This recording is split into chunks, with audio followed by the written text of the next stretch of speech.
Welcome back to Excel 2016 Module 3.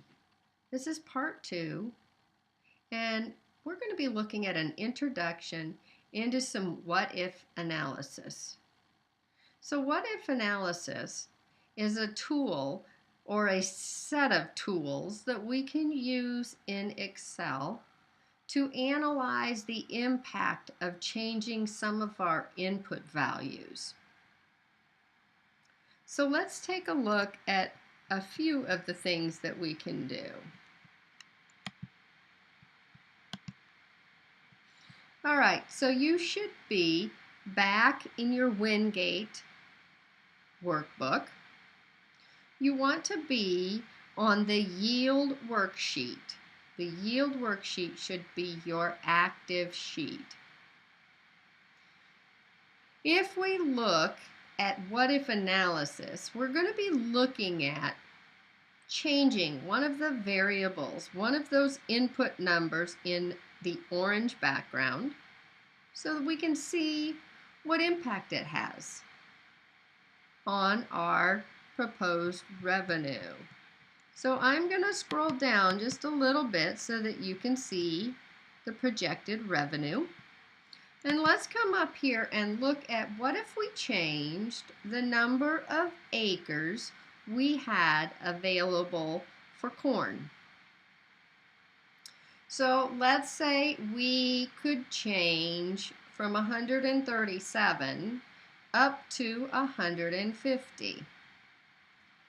You could see that would bring our projected revenue up to almost 97,000.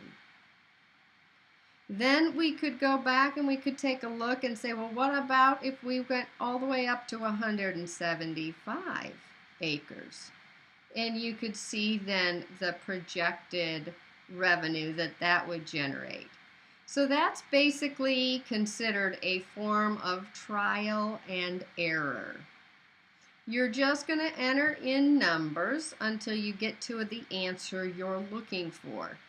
That is the simplest, easiest, and honestly, Excel doesn't do very much for you. You're doing all the work. So we're going to change it back to 137. And let's look at some of the tools where Excel does some of the work for us. So let's say I wanted to know how many acres I would have to plant of corn to get $100,000 in revenue.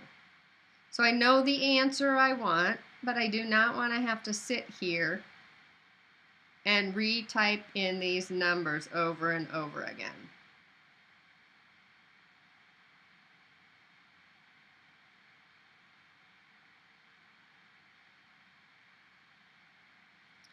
All right, so we're going to click on our cell B4 where we are entering our acres. And then instead of typing in new numbers, we're going to go over to the Data tab. On the Data tab, we have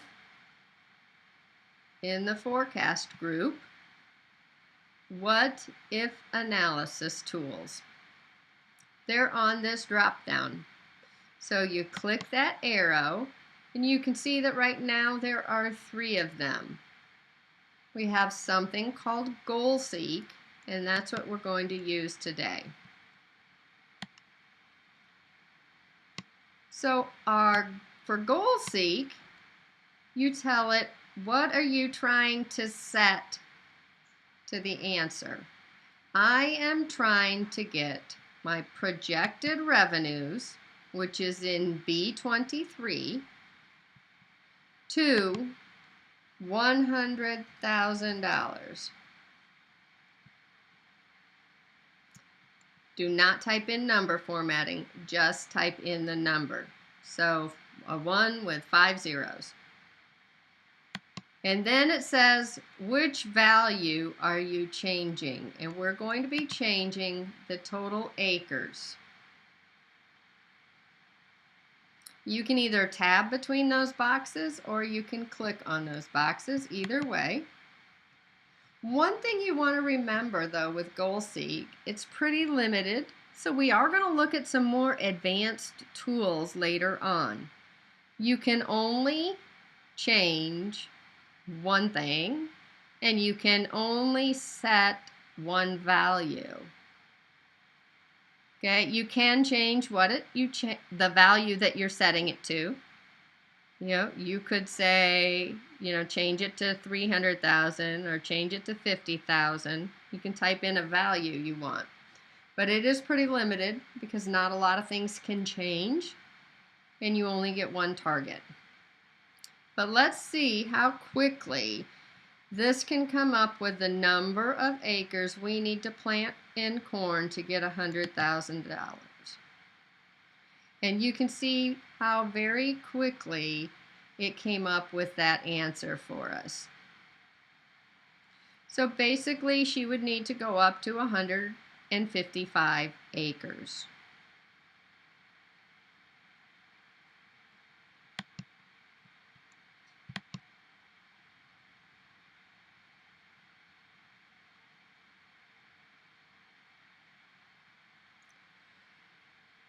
Okay, now let's say someone is trying to enter information in here for us, and they don't understand that you can only type in numbers in the cells.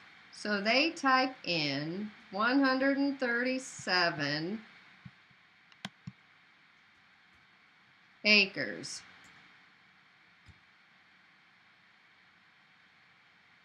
And when you do that, you start seeing error messages in your other formula fields.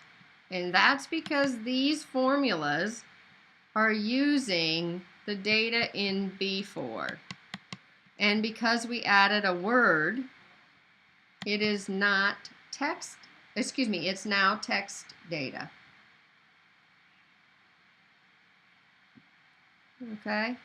So if we get a message like that, then we need to try to figure out what's causing that error.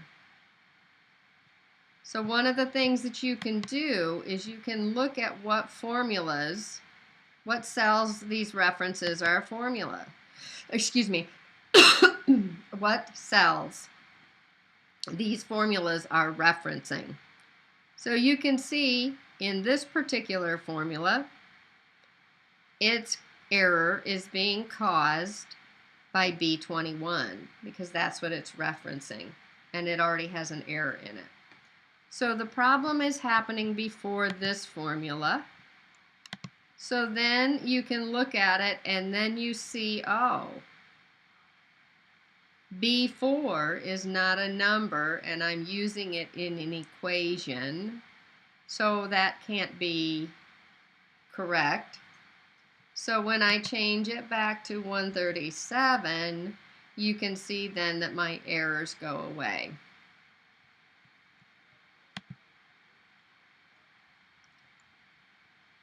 You want to be able to interpret what some of the error code values mean so that you know what to look for. Okay, so if you look on page 152 in your text, figure 315, it does give you some of the error messages, and at least having a basic understanding of what those error messages are trying to tell you, then it'll help you with the error in solving it. For example, we had a value. When we typed in 137 acres, we got an error message of value. That means the wrong type of argument is being used in the formula. The formula you referenced could be a text value, and it must be strictly numeric. Well, that tells us right there, this is a text value, so we need to change it to numeric.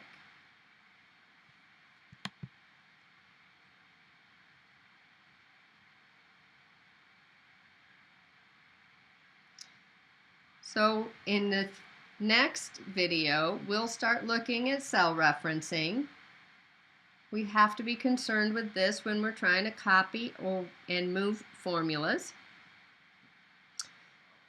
And then we will continue on looking at how to do autofill and some of the more complex formulas in our later videos.